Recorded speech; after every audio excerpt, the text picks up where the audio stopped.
This channel does not promote any violent, harmful, or illegal activities. All content provided by this channel is meant for an educational purpose only. Top quality और consistent performance के लिए सिर्फ silver pump नाम याद रखना। তৃণমূলের সংঘাতে আবারও রক্তাক্ত পরিস্থিতি বীরভূমের।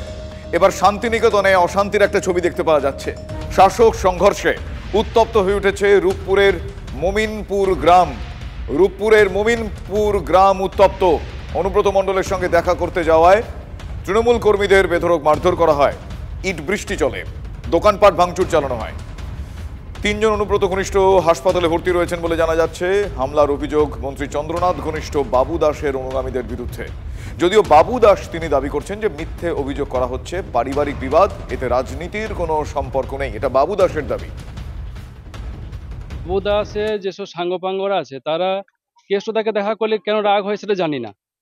তো সেই জায়গাতে আমরা যখন কেষ্টদাকে দেখা করে যখন আমরা জেলা অফিস থেকে বের হই তখনই আমার মোবাইলে ফোন আসে যে বাড়ি থেকে ফোন যায় যে আমার বাড়িতে ইট পাটকেল ছুটছে। অনুব্রত মণ্ডল পরিষ্কার বলে দিয়েছে বাবু দাস কেউ নয়, ও এমনকি পৌরসভার লোক, ও আমার অঞ্চলের উপর অঞ্চলের লোক নয়, কিন্তু ও এখানে তোলা আদায় করছে। তৃণমূল নেতা?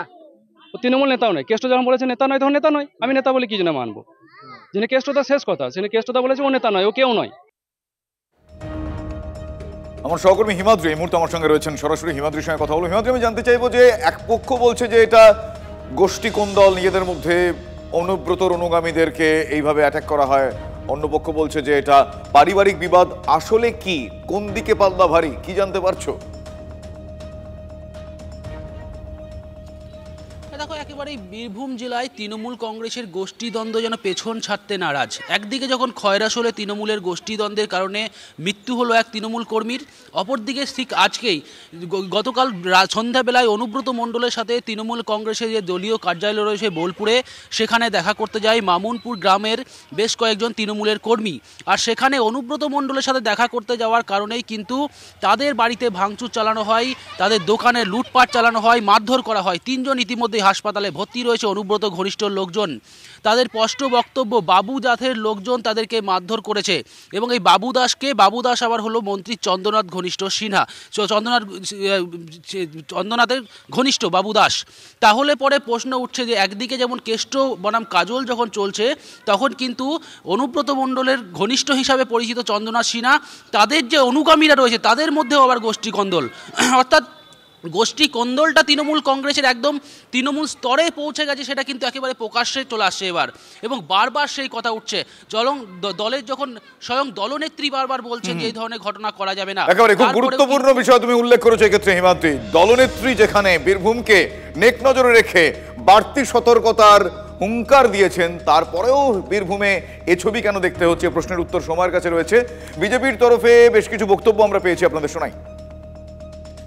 একটা রাজনৈতিক দল যখন সমস্ত দুষ্কৃতীদের হাতে চলে গেছে এবং মূল লক্ষ্যই হচ্ছে টাকা তোলা, তো সেখানে সকলকে দিয়ে না খাওয়া কিংবা 75-25-এর যেটা ঠিক করে দেওয়া আছে দলের মধ্যে কর্মসূচি, সেটা থেকে বিচ্যুত হলেই এ ধরনের বোমাগুলি চলবে। যেখানে টাকা সেখানেই তৃণমূল। না, সবাই তৃণমূলের অনুগামী, সবাই দিদির সোনার টুকরো ভাই। উনি যেভাবে খুঁজে খুঁজে এনে বিভিন্ন জায়গায় মালা ঘেঁথেছেন, তো একটা দুটো ফুল তার মধ্যে থেকে ছিঁড়ে মাঝে মধ্যে পড়ে যাচ্ছে, এটা নিয়েই সমস্যা। তার মানে বীরভূমে আবারও অনুব্রত আর কাজল এই দুইয়ের মাঝখানে একটা বনাম বসে গিয়েছে। মানে বীরভূমে অনুব্রত গোষ্ঠী এবং কাজল গোষ্ঠীর মধ্যে আবারও সমস্যা। কাঁকরতলা এলাকা, সেখানে অনুব্রত গোষ্ঠীর তৃণমূল কংগ্রেস কর্মীকে রড দিয়ে পিটিয়ে খুন। হ্যাঁ, রড দিয়ে পিটিয়ে খুন। অভিযোগ কাজল শেখের অনুগামী কালো শেখের বিরুদ্ধে। তৃণমূলের গোষ্ঠীদ্বন্দ্বে খুনের অভিযোগ স্থানীয়দের। তাদের দাবি, অনুব্রত কাজল গোষ্ঠীর মধ্যে বিবাদের জেরে খুন হতে হয়েছে অনুব্রত মণ্ডল গোষ্ঠীর তৃণমূল কর্মী, যার নাম শেখ নিয়ামুল। এলাকার নিয়ন্ত্রণ কার হাতে থাকবে, এই নিয়ে সংঘর্ষে তৃণমূল কর্মী শেখ নিয়ামুলকে লোহার রড দিয়ে পিটিয়ে খুন করা হয় বলে অভিযোগ। ভয়াবহ এই ঘটনা, ভয়ঙ্কর এই ঘটনা আবারও বীরভূম শিরোনামে। বিচার কথা বলা বলি ওকে হাবড়িনে মিটিংয়ে গেছিল, মিটিং থেকে এসে ওকে হাবড়িনে বাস দিয়ে ফেলিয়ে এইভাবে মাছ ধর করে মেরে হামার চোটে নে মৃত্যু হয়ে গেল আমার ছেলে। সেই দলগুলি থেকে এই অবস্থা পাওয়া হইল আজকে। অনুরোধ রইল যাতে আর শাস্তি আমরা জরুর চাই, ফাঁসি।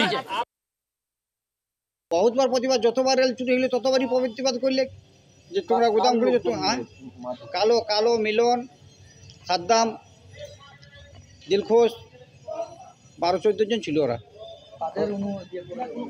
ওরা কারো লোক লয়, ওরা এমনি চোর ডাকাত, লোহা চুরি করে খায়, লোহার গোদাম আছে। তৃণমূলের ব্যাপক গোষ্ঠীদ্বন্দ্ব, যেখানে মানুষের প্রাণ কেড়ে নেওয়া, খুন করে দেওয়া, এই ধরনের যে রাজনীতি তৃণমূল করেছে, সেই তৃণমূলের রাজনীতিতে তৃণমূলের লোকেরাই শেষ হয়ে যাচ্ছে। তাই বাংলার মানুষ এই ধরনের রাজনীতি পছন্দ করে না, সমর্থন করে না। তাই তৃণমূলকেই আজকে স্বীকার করতে হবে যে তারা ব্যর্থ, যেখানে দলের নেতাকর্মীরাই সুরক্ষিত নয়, বাংলাকে, বাংলার মানুষকে কিভাবে তারা সুরক্ষা দিতে পারে। বর্তমানে খয়রাসোলে যেরকম সেরকম কোনো রাজনৈতিক উত্তেজনায় নয়, অন্য কোনো দলের কোনো অস্তিত্বই নেই, সবটাই তৃণমূল আছে। কাজেই গোষ্ঠী সংঘর্ষ হওয়ার কোনো জায়গা এখানে নেই। এখন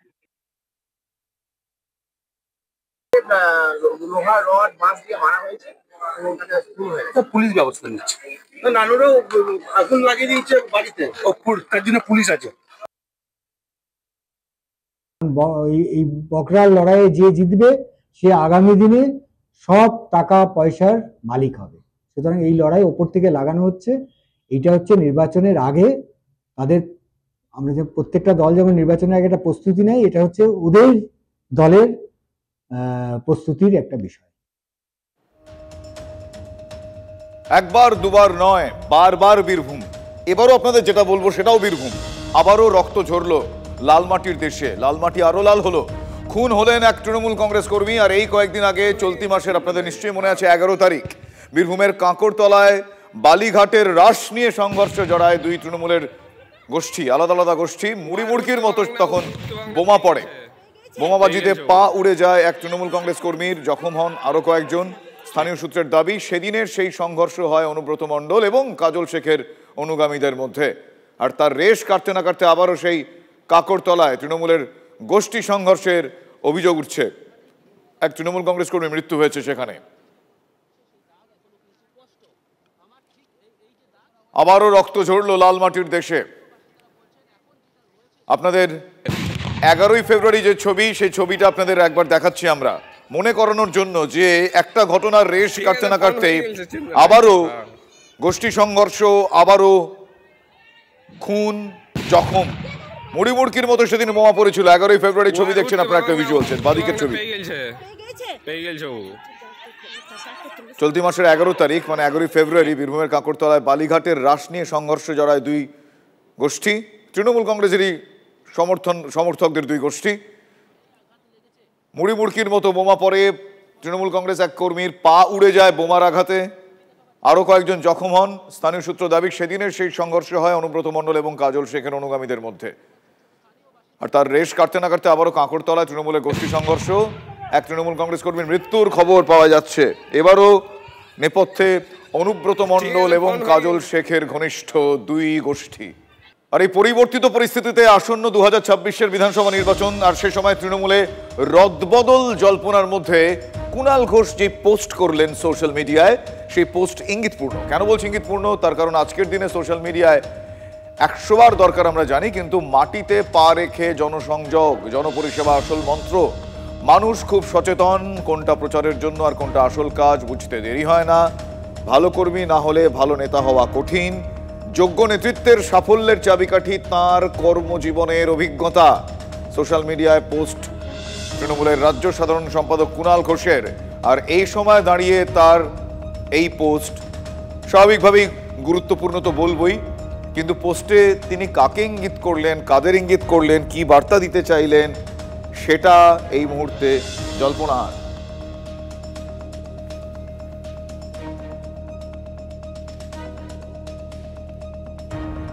ওদের পোস্ট নিয়ে বাংলার মানুষের কি যায় আছে? বাংলার মানুষ তার দিয়ে চায়, মায়েরা তার, বোনেরা তার নিরাপত্তা চায়, শিক্ষিত বেকাররা চাকরি চায়। ওদের পোস্ট তো কিছুই নেই, ওদের তো সবাই ল্যাম্প পোস্ট। একটাই তো পোস্ট, তাহলে আর রদ বদল করে কি হবে? যে দলের সুপ্রিমো নিজেই বলেন আমি সুপ্রিমো আমি সুপ্রিমো আমি সুপ্রিমো, সেই দলে আবার পোস্টের কি ভ্যালু? অতএব এইসব কথার কোনো উত্তর হয় না। আর ও প্রত্যেকদিন কিছু না কিছু এই ধরনের, ও বলে না ফেসবুকটা অবশ্যই থাকবে, ফেসবুকটাই ওর জীবন। কারণ প্রতিদিন কিছু না কিছু বিতর্কিত এই ধরনের কথা বলে সংবাদ মাধ্যমে নিজেকে ভাসিয়ে রাখতে চায়, আর তো কোনো উদ্দেশ্য নেই ওর জীবনের।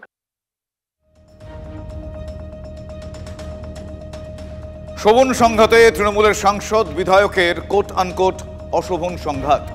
শোভন চট্টোপাধ্যায়ের বিবাহ বিচ্ছেদ মামলায় রত্না কল্যাণ দ্বৈরথ একে বলা যায়। হাইকোর্টে রত্নাকে ড্রামাবাজ বলে আক্রমণ করলেন শোভনের আইনজীবী কল্যাণ। রত্নার বাবা দুলাল দাসকেও আক্রমণ করতে ছাড়লেন না।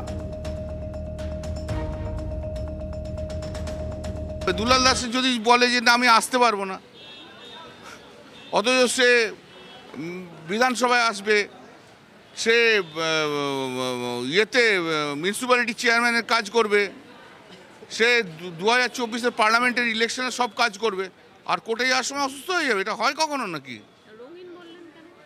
না, ওইটা বলছিল যে আমি খুব এনার্জেটিক, যখন ওইটাতে আর্গুমেন্ট করছিল না, তখন আমি যখন 70 ইয়ার্স, I am 69, তো কী হয়েছে? আসতে পারবো না মানে? এত জায়গায় ঘুরছো। আমি ড্রামাবাজ, যেটা মানুষ বিশ্বাস করবে না। 8 বছর ধরে মামলা লড়ছি। কল্যাণবাবুর সবকিছু জেনে মামলা লড়া উচিত, টাকার জন্য মিথ্যে কথা বলা উচিত নয়। ঠিক এভাবেই পাল্টা আক্রমণ করলেন বেহালা পূর্বের তৃণমূল বিধায়ক রত্না চট্টোপাধ্যায়। কি বললেন তিনি, শুনুন। আমি ড্রামাবাজ এই কথা পৃথিবীতে কেউ বলতে পারবে না। আমি কোথাও গিয়ে দাঁড়িয়ে নাটক করে কেঁদে আমার ফরে লোক নিয়ে এসছি, আমি ড্রামা করতে করতে কোথাও নাচতে চলে গেছি, কোথাও গাইতে চলে গেছি, এইসব আমাকে এখনও পর্যন্ত কলকাতার মানুষ দেখেনি। কল্যাণবাবুর কেন হঠাৎ আমাকে ড্রামাবাজ মনে হয়েছে আমি জানি না। দ্বিতীয় কথা হলো যে উনি বলছেন আমি নাকি কোর্টে যেতে চাই না। আমি 8 বছর ধরে লড়াই করছি, 8 বছর ধরে।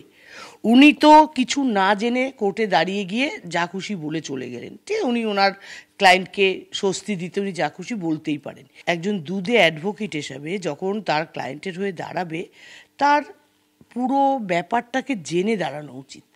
আমি নাকি সাক্ষী দিতে, আমার সাক্ষীর ডেট পড়লে নাকি আমি সাক্ষী দিতে যাইনি। একটা ডেট, আমি 2, 4, 5টা বলছি না, একটা ডেটের কাগজ নিম্ন আদালত থেকে তুলে তিনি হাইকোর্টে জমা দিন যে এই দিন রত্না চ্যাটার্জির সাক্ষ্য ছিল, তিনি সাক্ষ্য দিতে আসেননি। ক্লায়েন্টের থেকে পয়সা নেব মানেই আমার অপোজিট পার্টির নামে আমি মিথ্যে কথা বলে কেস জেতার চেষ্টা করব। উনি বলেছেন দুলাল দাসের হিস্ট্রি জিওগ্রাফি সব জানি। তো দুলাল দাসের হিস্ট্রি জিওগ্রাফি যখন জানেন, তখন তো আপনার জানা উচিত দুলালবাবুর 70 বছর বয়স নয়, দুলালবাবুর 80 বছর বয়স।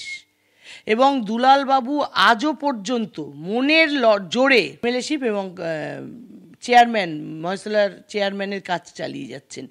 উনি আমার বাবার কি কালারফুল লাইফ জানেন বলুন, প্রমাণ করুন। মিডিয়া ডেকে সবাইকে বলুন এই কালারফুল লাইফ দুলাল দাসের, বলুন সাহস থাকলে। উনি দুলাল দাসের তো হিস্ট্রি জিওগ্রাফি সব জানেন। আজকে দুলাল দাসকে নিয়ে এত বিরোধিতা, আর একদিন কোর্টে দাঁড়িয়ে, হাইকোর্টে দাঁড়িয়ে দুলাল দাসের সম্বন্ধে খুব দুঃখ হয়েছিল, বলেছিল রত্না তুই শোভনকে ডিভোর্স দিবি না, কারণ বৈশাখী অত্যন্ত অসভ্য মেয়ে ছেলে, অনেকের ঘর ভেঙেছে। দুলালদার দুঃখ আমি বুঝি, কারণ দুলালদা তো, আমার মেয়েরও তো ডিভোর্স কেস চলছে। এদের সর্বত্রই গৃহবিবাদটা দলের ভেতরেও আছে, আবার ঘরের ভেতরেও আছে। এখন এই রত্না বৈশাখী নিয়ে কি আমরা রাজনীতি করতে এসেছি? ওরা লোক হাসাতে বাজারে নেমেছে, লোক হাসাক, তো সেখানে সেই লোক হাসানোর মধ্যে আমরা পার্টিসিপেট করবো কেন? এখন কল্যাণের তার কি লক্ষ্য, তার কাকের লক্ষ্য, কার কি উপলক্ষ, সবই তো এক একজন রত্ন না। এমনি যেমন রত্না, বাকিরা সবাই রত্ন তৃণমূলের। এখন কি আনন্দে, কি উদ্দেশ্যে, কোন ভালোবাসার টানে, কাকে আক্রমণ, কাকে ভালোবাসা, এগুলো আমি কি করে বলতে পারি? এগুলো বলা খুব মুশকিল আর কি। জাল ওষুধ নিয়ে এবার তৃণমূল সাংসদের নিশানায় কেন্দ্র। বর্ধমান দুর্গাপুরের তৃণমূল সাংসদের দাবি যে জাল ওষুধের জন্য মৃত্যু হচ্ছে হাজার হাজার মানুষের, এর দায় তারা সরাসরি কেন্দ্রীয় সরকারের ঘাড়ে চাপিয়েছেন।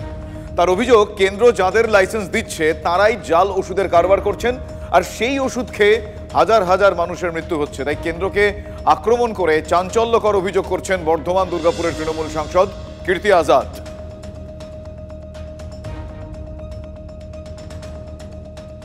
दवाई केंद्र सरकार लोन लाइसेंस देता है, यानी कोई बड़ा कंपनी है वो किस तरीके से रिसर्च एंड डेवलपमेंट करेगा। यह लोग चाइना से माल मंगाता है, सेंट्रल गवर्नमेंट से लाइसेंस लोन लाइसेंस लेता है, माल मंगाता है, स्टेंट लगाता है। आप सोचिए जब हार्ट में स्टेंट लगाता है, थ्रोम्बोसिस तो किसी को पता नहीं लगता और लोग मर जाता है। यह नकली स्टेंट सेंट्रल गवर्नमेंट अपनी तरफ से लोगों को लाइसेंस दे रहा है और हजारों का हजार लोग मर रहा है।